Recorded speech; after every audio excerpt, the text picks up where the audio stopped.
Mhm. Homeless person. Yeah. See person. Mhm.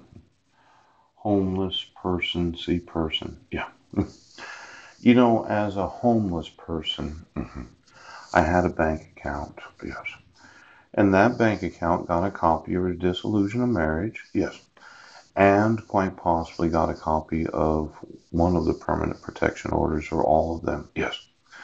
Now, when you talk about financial institution fraud, yes, the financial institution doesn't care if I'm homeless or not. They really don't.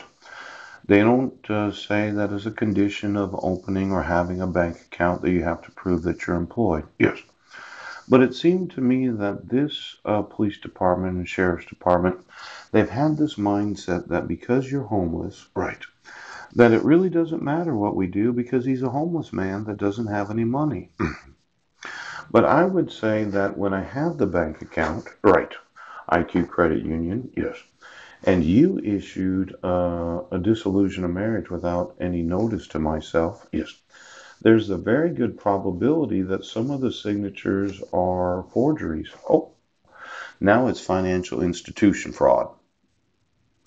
Now, this county has had this mindset that a homeless person is not a person. Yes. And I've told you that I am. Now, the bank, yes, doesn't care if you're homeless or not,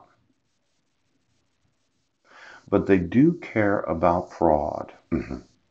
Now, it would behoove you, yes, if you would remove your fraud from the court. Because I want custody of my sons.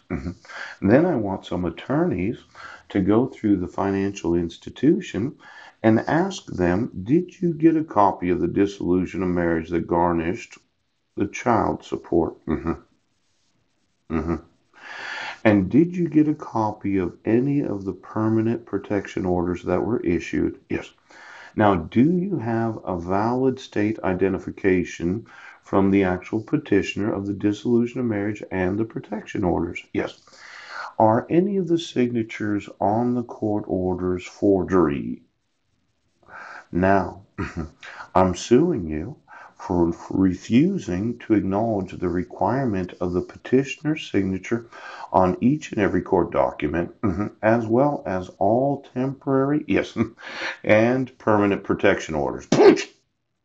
Now, as a county, yes, your idea that he doesn't have any money, he's a homeless person, yes, that was sleeping in a homeless shelter.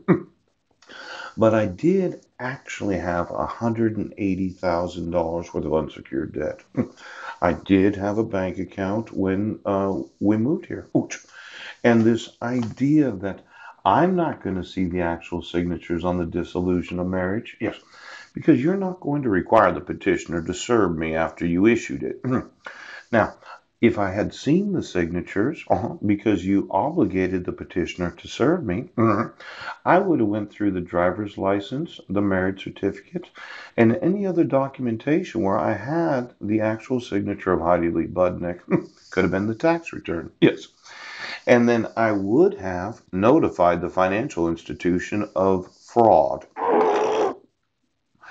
Now, the family's way of not documenting, yes, it's now financial institution fraud, yes. And since I'm never thinking it's just me that has experienced this, but there could be hundreds of thousands of other Americans.